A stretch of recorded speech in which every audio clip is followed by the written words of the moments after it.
You can holler, you can applaud, you can scream, you can do anything you want. I can't hear you anyway.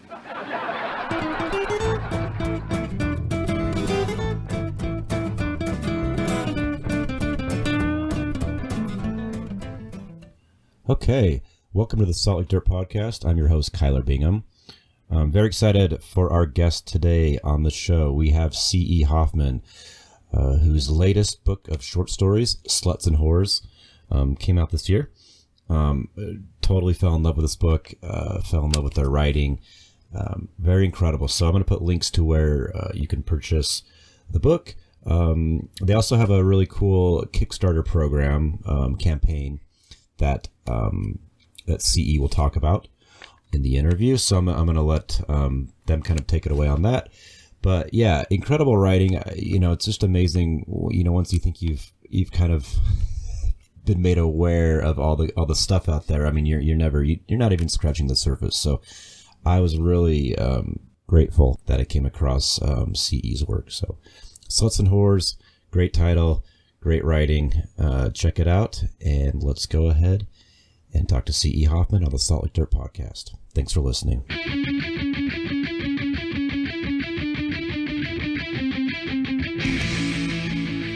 Yeah, I'm with C.E. Hoffman here on the Salt Lake Dirt Podcast. Thank you so much for joining us, C. Of course. I'm so happy to be here. Thanks for having me. Absolutely. And we're here to talk about your latest collection of short stories called SLUTS and WHORES. Very, it grabbed my attention immediately. And I just want to talk, I want to really turn it over to you mostly and just talk about the genesis of the collection. You've been writing a while now. And you cover a lot of pretty heavy stuff and like just very powerful writing. I would just like to hear the genesis of your story for putting this together. Oh, that's great. Thank you. I think what I'd like to focus on there is the medium of full-length publication, because I think for so many of us, that is the zenith and an evasive one at times, especially with how the publishing industry has changed and continues to change. I feel like it's constantly moving under our feet. And for people like me, who are really traditionalists, it's hard to grab on to that full-length manuscript and get it out there.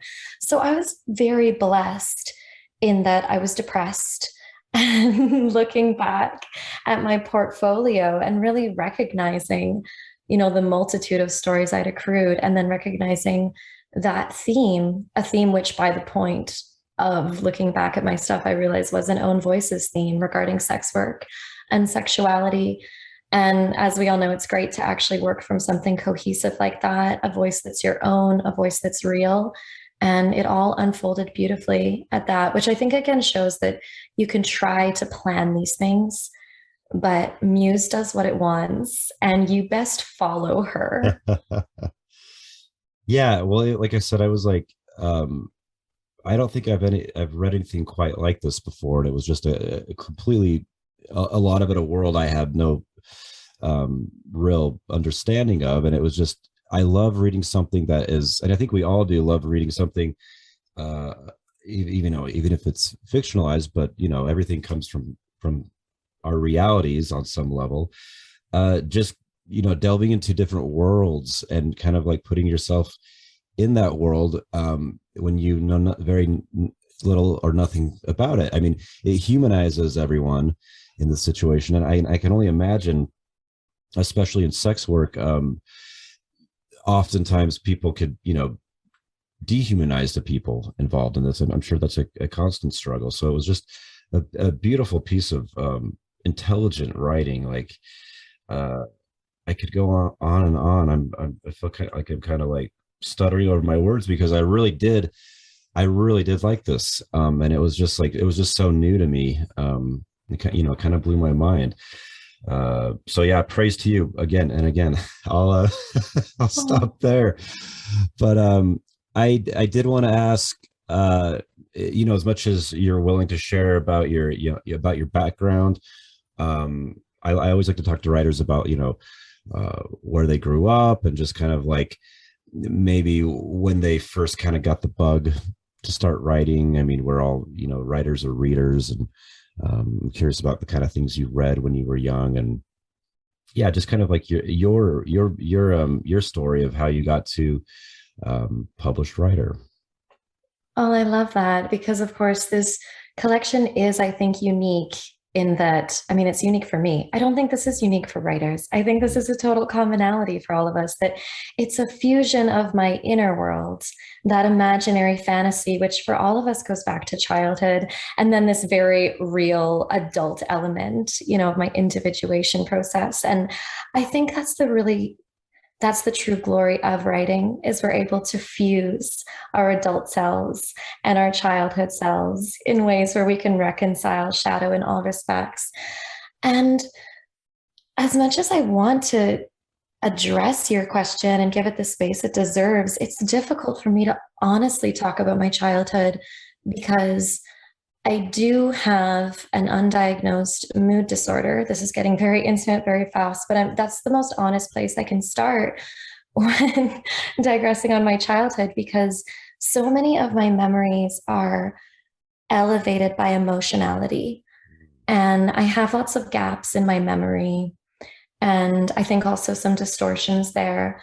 And it's difficult to fully trust that my sphere of subjectivity was anything remotely similar to what the people outside of me were experiencing. Yeah, I was very in my head, very in my mind. The backyard, I'm actually back at my parents' place, my childhood home, which is stunning and, terrifying all at once. And that backyard brought me so much pleasure and peace. I think that's the wonder and joy of the imagination. Of course, C.S. Lewis was one of my first forays into fantasy growing up in a Christian home. And he has that one beautiful intimation where he says that, if you truly feel out of place in the world, the only solution is you were made for another world. That's poorly paraphrased, but I think I'm remaining true to the heart of his sentiment. And I very much felt that. And my backyard, I think, was kind of my first portal into that other world that has now grown up with me. This world is now full of punk references and all of these amazing writers that helped shape my voice and continue to help shape it. But it did start there. I think it starts for anyone with creative proclivities. It just starts within, in that silent space in your mind where you can actually be who you wish you were. Mm-hmm. No, that's a great answer. I mean, that's so interesting. I read a lot of C.S. Lewis when I was like a younger teenager, and it is like he's a beautiful writer, and I think he does really capture even putting Christianity aside, like he's an intellectual that I think a lot of us when we're young, we're grasping for, meaning in something. And at the time he delivers it, not to mention his fiction is incredible. So that's very cool. Let's see. I did want to talk, you mentioned something about, is it a Kickstarter program that you're doing right now? Yes, I'm so excited about this. We were so blessed to reach our goal in the second week. It's to turn, one of the short stories from SLUTS and WHORES into an animated short film illustrated by Winston Roundtree, my favorite comic artist ever. I'm so excited that he was even interested in the project. We have super talented voice actors, Jansen Lamar, Rashani Lamino. I myself am going to be attempting a vocal role in it. We'll see how that goes. And we're also blessed to receive the musical talents of Borscht, this wonderful indie band here in Edmonton. They're wonderful. They released a new EP, and their song, All My Friends, is going to be the credit song. So I feel so grateful and definitely feel intimidated, by the talent that's surrounding me and holding me in this project. And again, since we reached our goal already, so everyone's going to get their proper fair pay that we've all discussed, after a $200 cushion, I'm now hoping with these 14 some days left to continue to raise funds and to send all excess donations to sex worker organizations I've also been lucky enough to work with in London and recently more in Edmonton. I'm not yet revealing the names of the organizations I'm thinking of because none of them have gotten back to me. So I just want to be careful with that. But hopefully, if they're down and if there's enough money to go around, donations have slowed a bit, understandably, as we've met the goal. So it may just come down to me giving it out to one organization, lest it spread too thin. But again, anybody listening, if you have an extra dollar, an extra $5, every amount means so much. And you do get swag for as little as $1. So Nice. You will be rewarded literally as well as spiritually. Oh, that's so great that it met the goal. I mean, sometimes the Kickstarters can be a nerve-wracking experience. A lot of emotionals, ups and downs. But that's so cool. You got it. So that's a good problem that you have excess funds to donate to great organizations. So that's incredible. I'll put this up pretty soon, within the next 24 hours or so, and I'll put a link to this, and that way, hopefully, people who listen to the podcast can at least be aware of it, and hopefully contribute and get some good swag. Oh, thank you. That means so much. Again, I think that creativity is one of the best platforms to make a positive difference. You know, you're not necessarily going to be preaching to people or judging people. You're in this safe space of exploration and play. And that's, of course, what I try to do with the book as well. You know, I try to pose a comfortable challenge to people, as discomforting as the title might be for some, you know, but Sure. Again, like if we're again referencing C.S. Lewis, who was my first fantastical love, I think that's what he always encouraged people. And like you said, was just to play and explore meaning. You know, when we look into the religious instinct, I totally agree with Jung. I mean, who wouldn't? But I agree that that's really what is being supplied in those instances, is it satisfies our need for meaning. And I think that can be reached via secular means also. You know, meaning is what matters. I really don't care where you derive your meaning from, as long as it imbues you with a sense of purpose and a consideration that extends beyond yourself. Again, beyond that subjective experience, which may or may not even be fully accurate. Oh, that's beautiful. I love that. I cover a lot of film festivals, and just kind of what you said about, works of art being that, how important they can be for change. It's just such a beautiful thing. Like when I go to Sundance every year, because I live in Utah, and it's so incredible because you have filmmakers from all over the world meeting for, a shared love of film.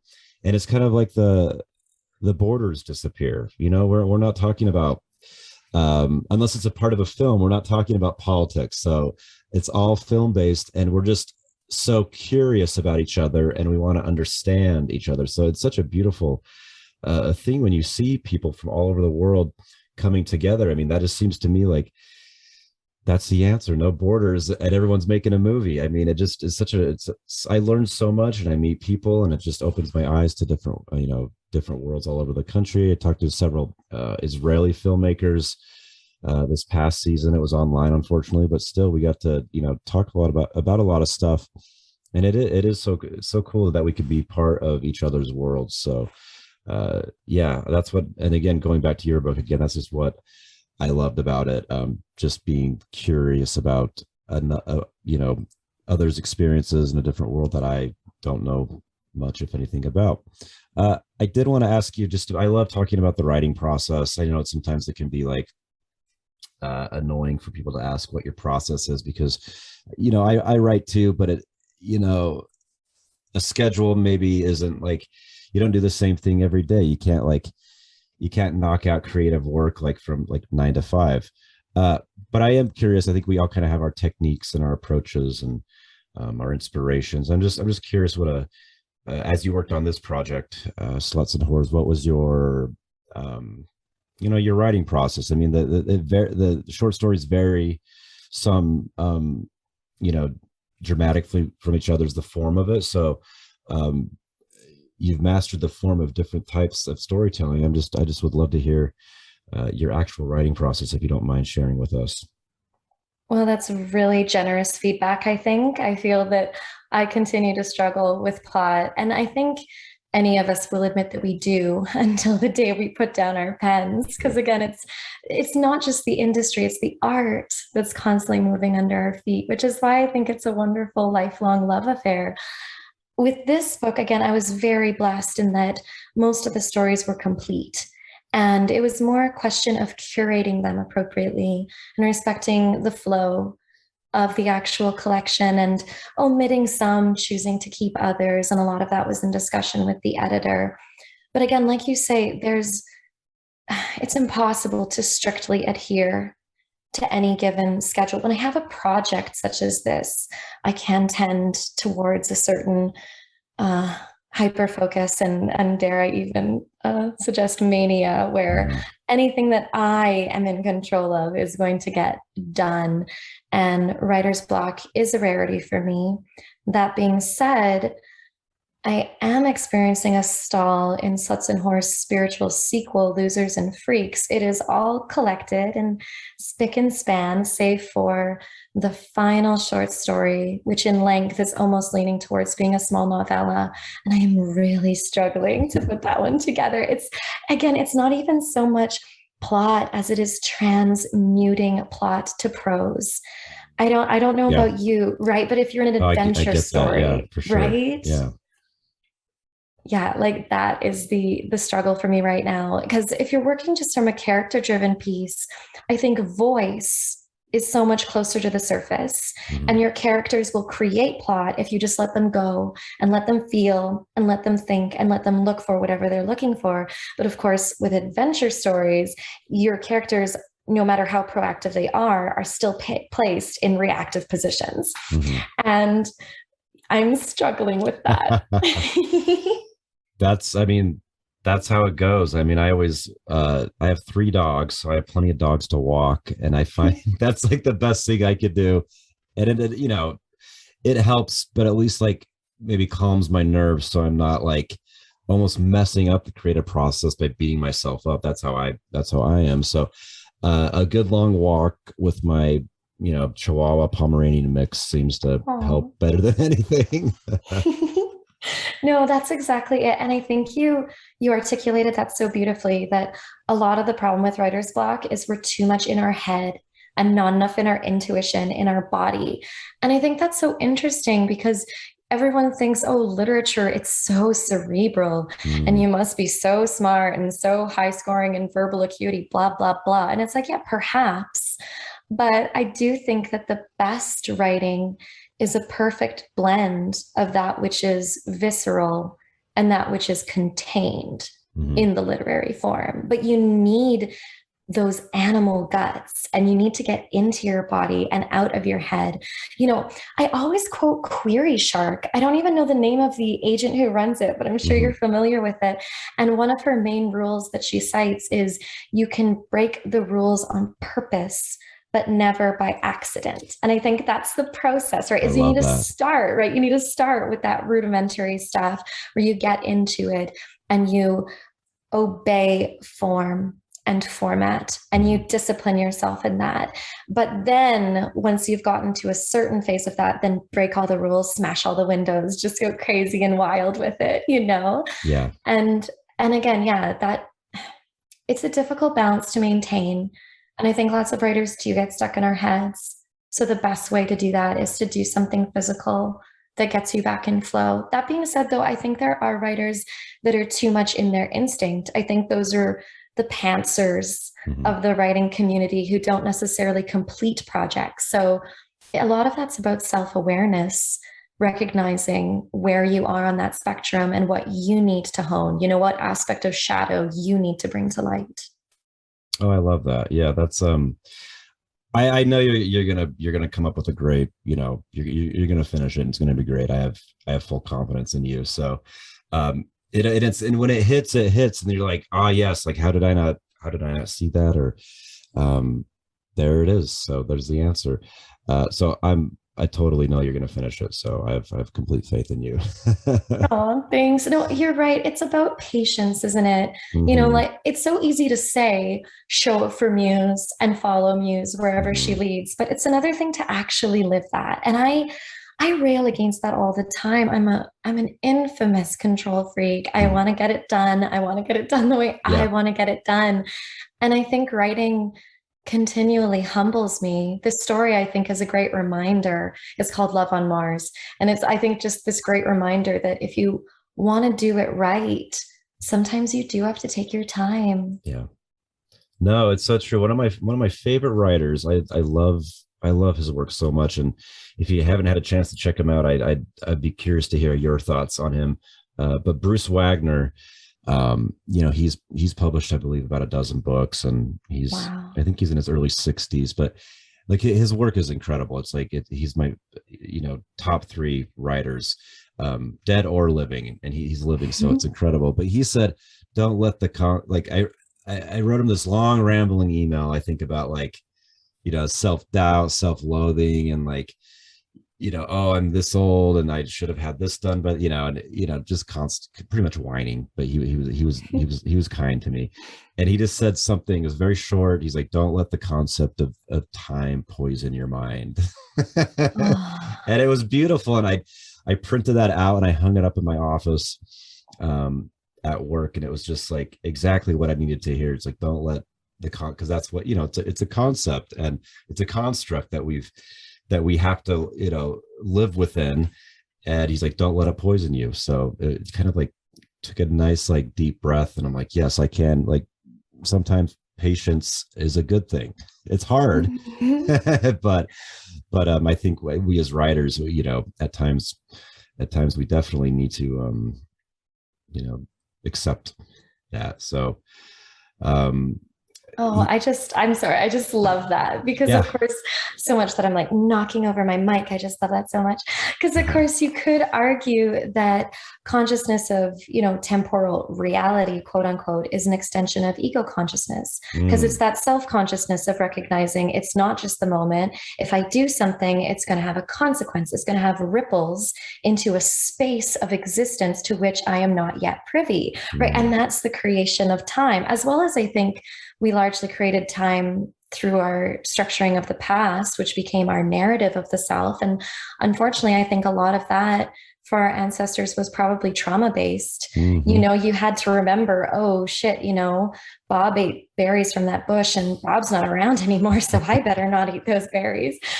So again, very useful, very, very useful, not to mention just useful when, we want to practice continuity in our plot lines. But yeah, this person sounds like a brilliant writer. And he's so right that it's temporal reality is bullshit. And writing exists outside of time because these moments that we had are now fused onto paper and can time travel. They travel spatially and temporally, and they reach people that we wouldn't have necessarily reached on our own. And that's something I'm loving about this, talking with you, and then you recommend another writer that I haven't heard of yet, and I get to add that to my reading list. And even as much as I am quick to disparage social media's ubiquitousness, I do love the writing community on Twitter. I mean, that's how you and I connected. Yeah. And I've connected with just some magnificent people, those people who do share your voice in some way, like Jeffrey Matica, who's in San Francisco, I believe. He does like really cool kind of punk prose. And Mm-hmm. then Neil S. Reddy, who's out in the UK, who I actually wrote he asked me, it was a real honor. He asked me to write the foreword in one of his upcoming books, so Oh, we've really great. connected creatively. And then, even Jack Wang and Gabriella Houston, who are really real writing Yeah. professionals, I would say, and connecting with all these people. And the internet is a tool for that too, obviously, but I think it's the art that's driving that connectivity, that's Mm-hmm. reaching across time and space to connect us to people, like even the film festival you were describing. Oh yeah. So it's so true. It's like a, there's a lot of negatives to the social media and the internet, but it is like there's so many cool things. I was talking to a fairly notable writer a while back, and we actually connected over Twitter, and we were having a meal together, and he's like, I'm gonna get off all this stuff, and I can't do it. He's on Twitter and Instagram, but then he's like, but then I meet nice people, and it's like it drags me back in. And he's very gracious to people who, his readers and different people. And he's been around a few decades, so very kind individual. But he's like, he gets sucked back in by kindness, which is not the worst thing. But yeah, it is. Like, I've met so many cool people, and like your book coming to me, it was like exactly. I don't know if I believe in I don't think I do believe in like things for a reason, but it was like it just kind of plopped in my lap at the right time, and it was like the book I needed to read in that moment. And the timing was just interesting. So you meet all these cool people from all over the world. I mean, you're from Canada, it sounds like. I don't think I know anyone from. Oh, I know one other person from Canada. So you're my second Canadian, I think I even know. So the writing community is like, I was surprised at how supportive online, at least like in certain little pockets of it. But Twitter is known for being so counterproductive and negative. But I mean, in the writing community, like everyone just seems like, or so many, the majority of people have each other's backs and are all about like helping each other, which is such a cool thing. I think it's such a challenging thing as writing. It's so like you're driven to do it. You have to do it if you're a true writer, but it can be so hard, and it should be so hard, I guess. I mean, we're growing as we write more, but everyone is so gracious with each other and happy to talk. And, like you said, you get to write a foreword in someone's book. You probably didn't expect that to happen. I think like there's so many cool things that come from us having access to people all over the world. So yeah, there's no question there, just me kind of rambling. No, But I love it though, because that's what surprised me too about Twitter is the concrete industry connections. yeah. When it's not just a like, or a post, it's you're actually creating that community. And again, going even back to that little kid in the backyard, with all of these imaginary friends, welcome or otherwise, it's really amazing to maybe think, oh wow, maybe my friends aren't in another universe. Maybe they're just in another time zone. Yeah. I love that. No, it is so it's so true. I mean, I started the podcast. I've been doing the website for a few years, but I started the podcast during the pandemic because I needed to see people that, had similar interests and, love to write and love to read. And that was like, I started building a community based off of that. And it was such a beautiful thing. And like one person leads to another, like, you said Duncan Birmingham was kind of the gateway that you came to me. So you just meet so many incredible people. And I think we're all like just eager to help each other. And yeah, it's like we can all be successful. There's no limit to the amount of good books that could be out there, because they're all so unique and so different and so us. Exactly. Yeah, it was Mallory Smart, the wonderful editor of Maudlin House magazine, who retweeted your podcast episode with Duncan. And of course she has a book that I think just came out, which I'm super excited to read. Let me just make sure I get the title right here. Hang on. Exactly. Like you said, there's plenty of room for all of this. The Only Living Girl in Chicago. That's what it is. It just sounds so good. I'm so excited to read it. I'll put a link to that as well, because I love getting book recommendations. So it's like, I think, so it sounds like that is a great title.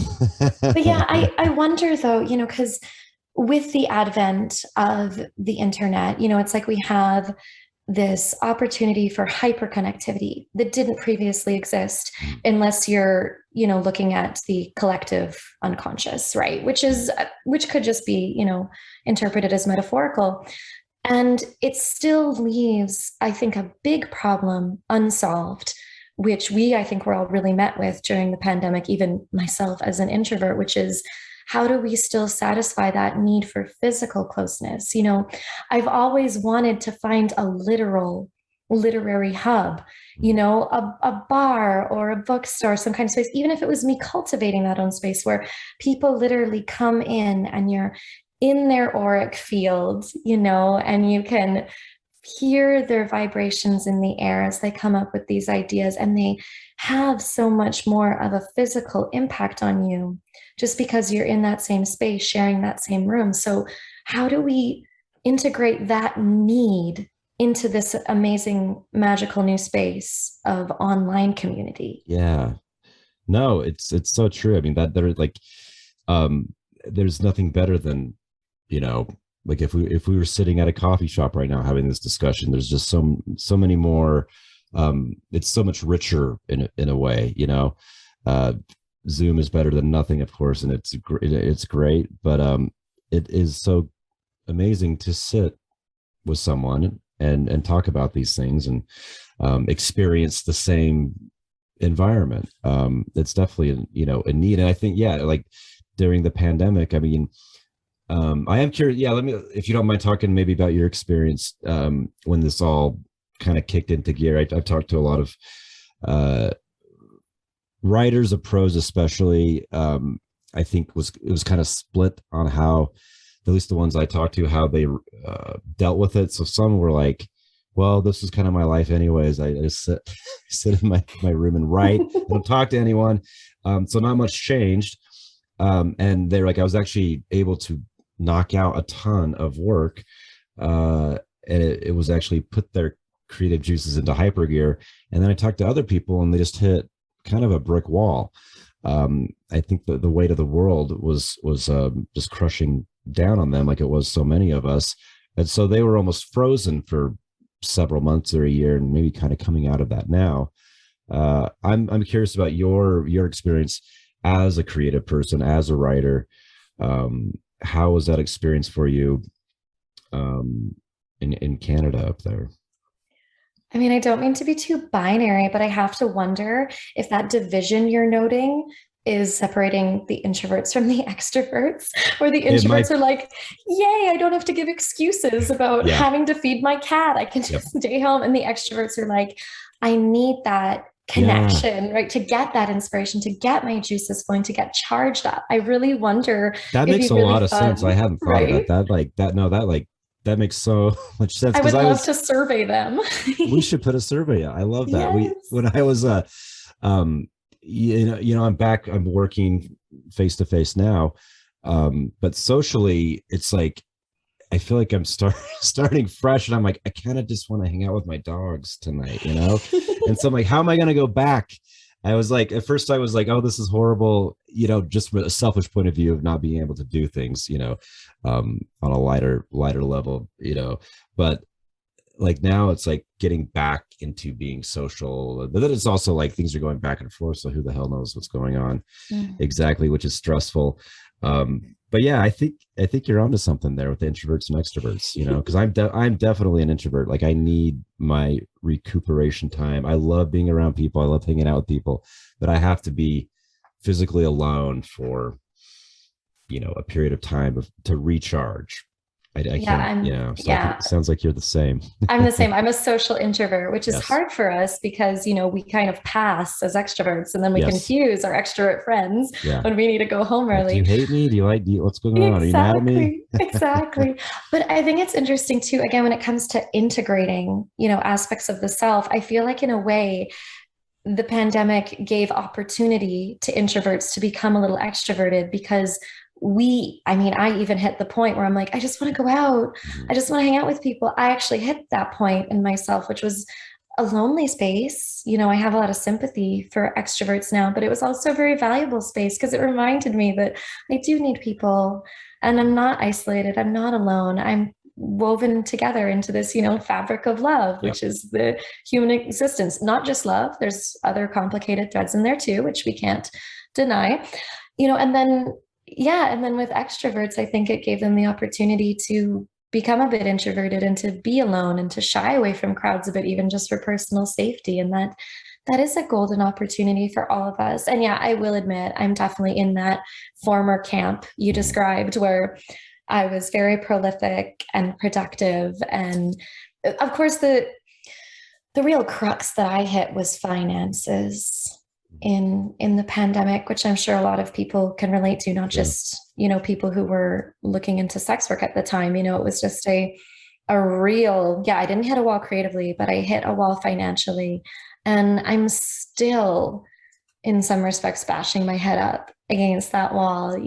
I'm still very, very young. So on the one hand, I think I should still be humble enough to slum it in a day job. But at the same time, it's become clear to me, again, we come back to that idea of meaning, how important it is for me to be in a role, day job or otherwise, that benefits my life and the lives of others, and that is working towards a point other than a mere paycheck, as critical as that is. And obviously I have a lot of privilege and choice there, that I am staying with my parents right now, and I can choose not to do that. I mean, I think the class system itself is predicated largely on the privilege of choice, so I recognize and own that. But I think it is still a question for all of us, how you actually want to spend your time. And again, that idea of environment, I think you're so right. I think you touched on such an important point about being face to face, because there's a shared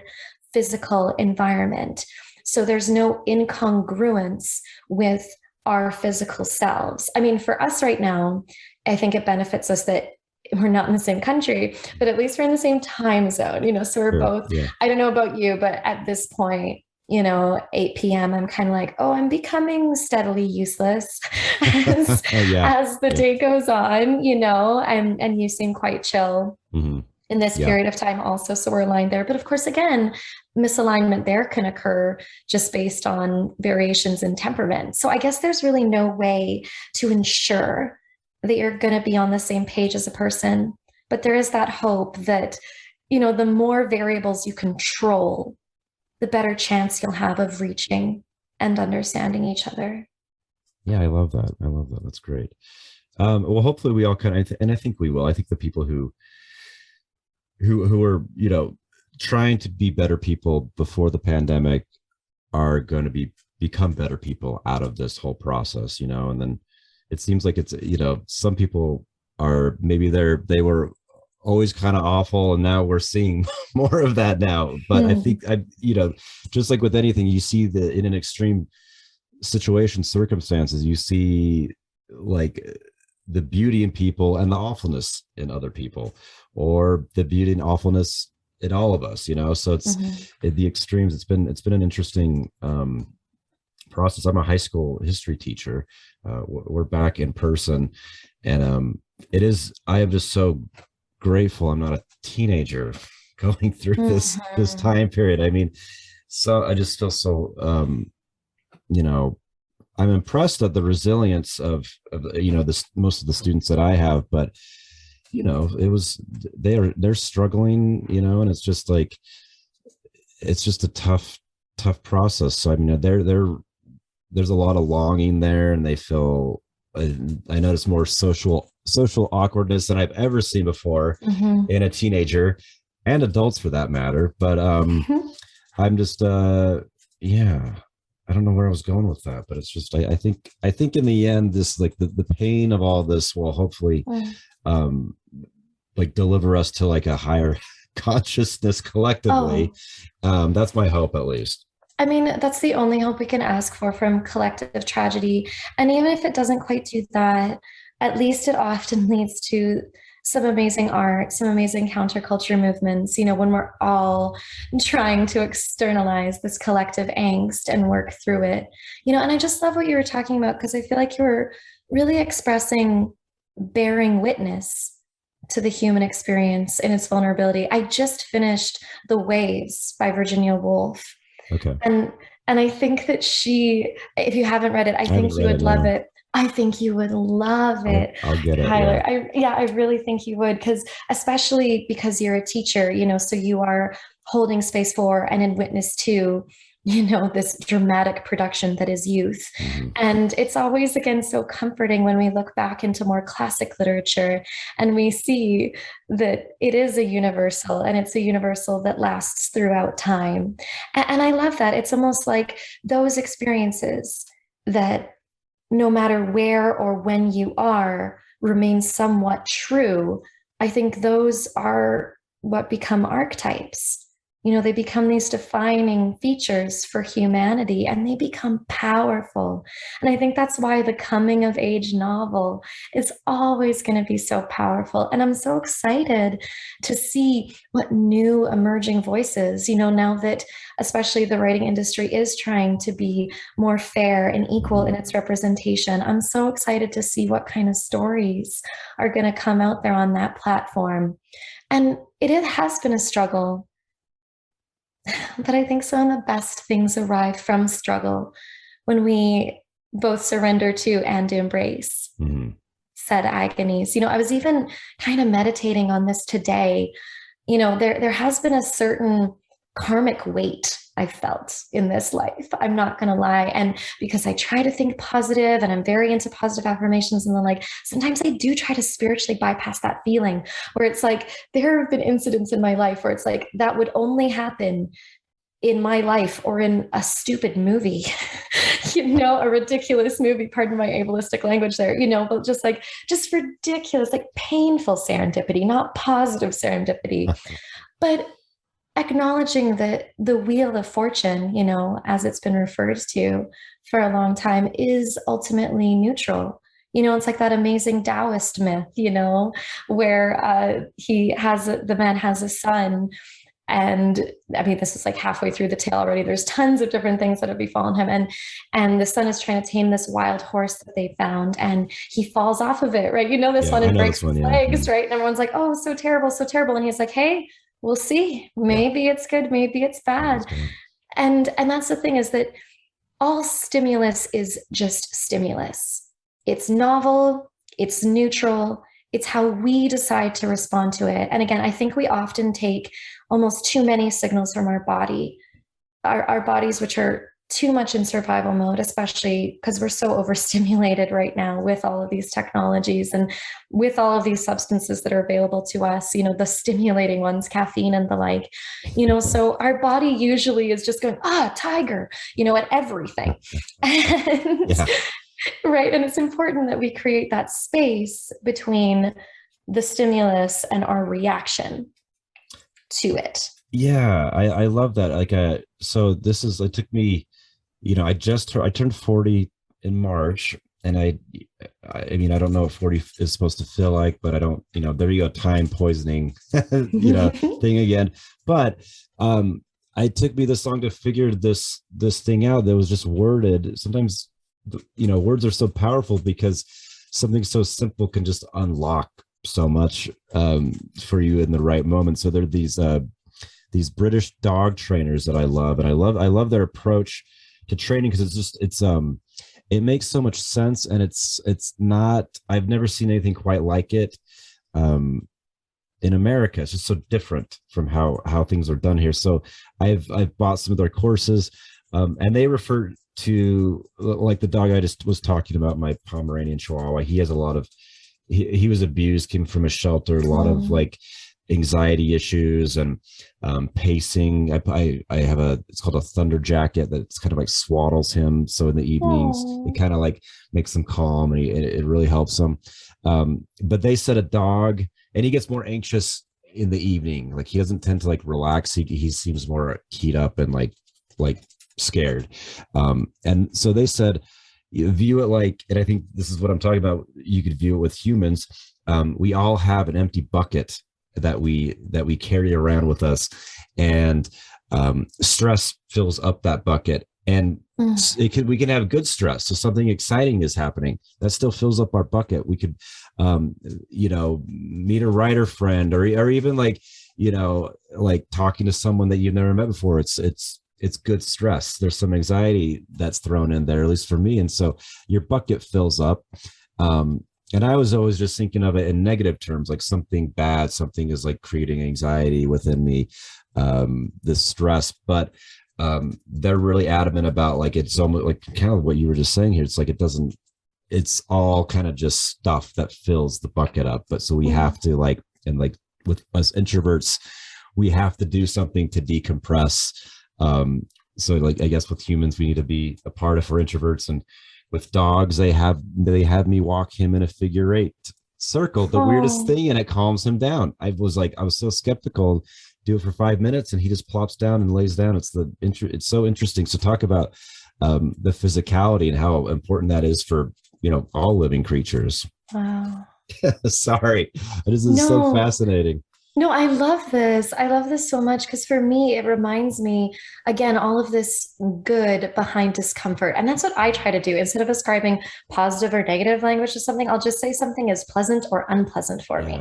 Because an unpleasant thing, like lots of people don't like wheatgrass juice, but for most of us, that's really good for us, so just if it's unpleasant. But, again, like consciousness in a way creates pain. Outside of the moment of pain, which is what really creates it. It's that continual feedback of I'm anxious, I'm angry. It's that awareness that really kicks it into gear and creates an addictive loop, which I think really is the agony of human existence. But the great thing about that is in that space of consciousness, in our awareness of our own anxieties and our own pains, if you're doing the right thing with your pain, it makes you want to do that. It makes you want to walk your anxious dog in figure-8s because you don't want that energy to spread any farther than it has to.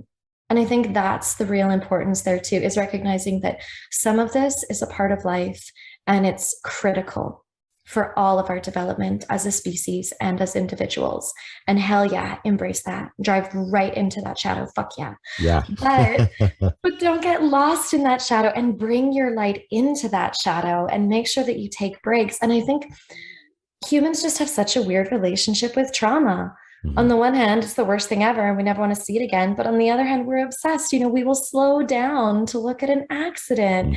The ticker tape parade of news, it's all of the tragedy. It's all of the bloodshed. It's all of the tears. And I think it's because we're constantly trying to solve it as a problem. We're trying to find ways to cope with it and to solve it. And again, I think that's the way to solve it, is just to do what you can to alleviate whatever needless suffering exists. Right. No, that makes a lot of sense. I before I became a teacher, I wanted to be a therapist, but specifically to people who have OCD, obsessive compulsive disorder. So I didn't go through with it, but I did a lot of like training and studying on it. And the one thing that just like has always stuck with me, and it makes so much sense.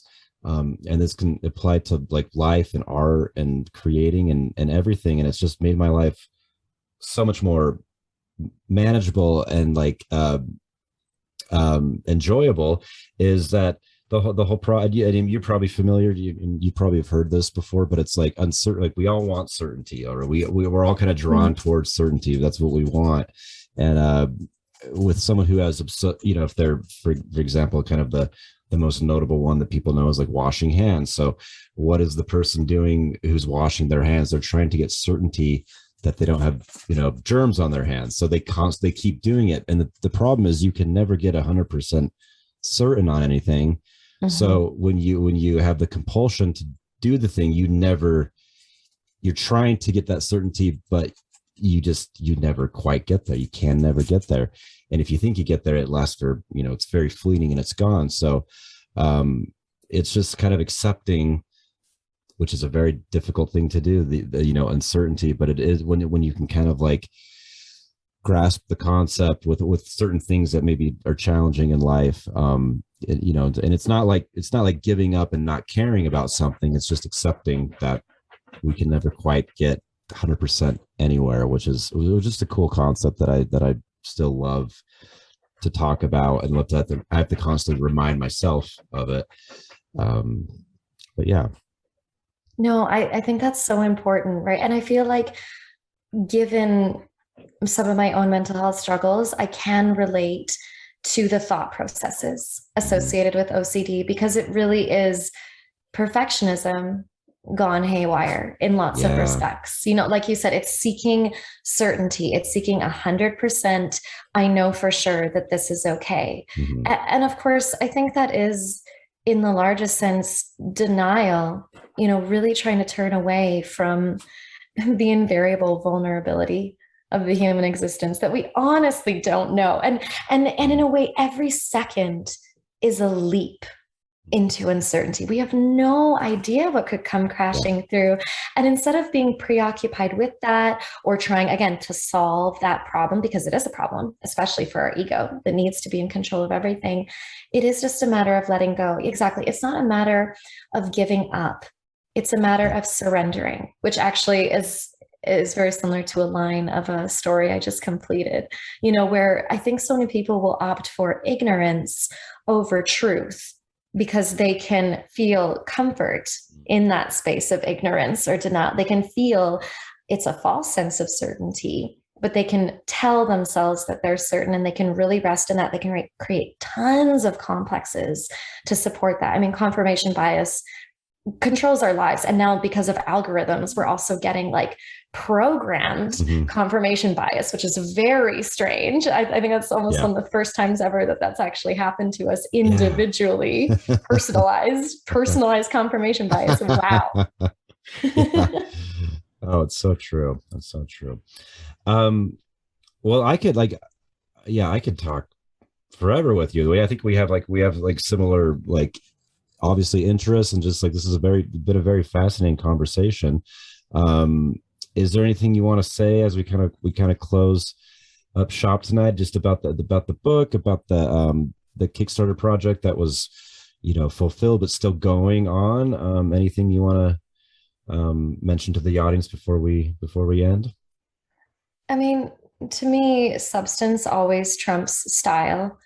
And in a way, art itself is just a style of connecting to bigger, greater truths, you know? So even if we aren't strictly discussing the book or the movie or any other beautiful medium of expression, you and I are making art right now.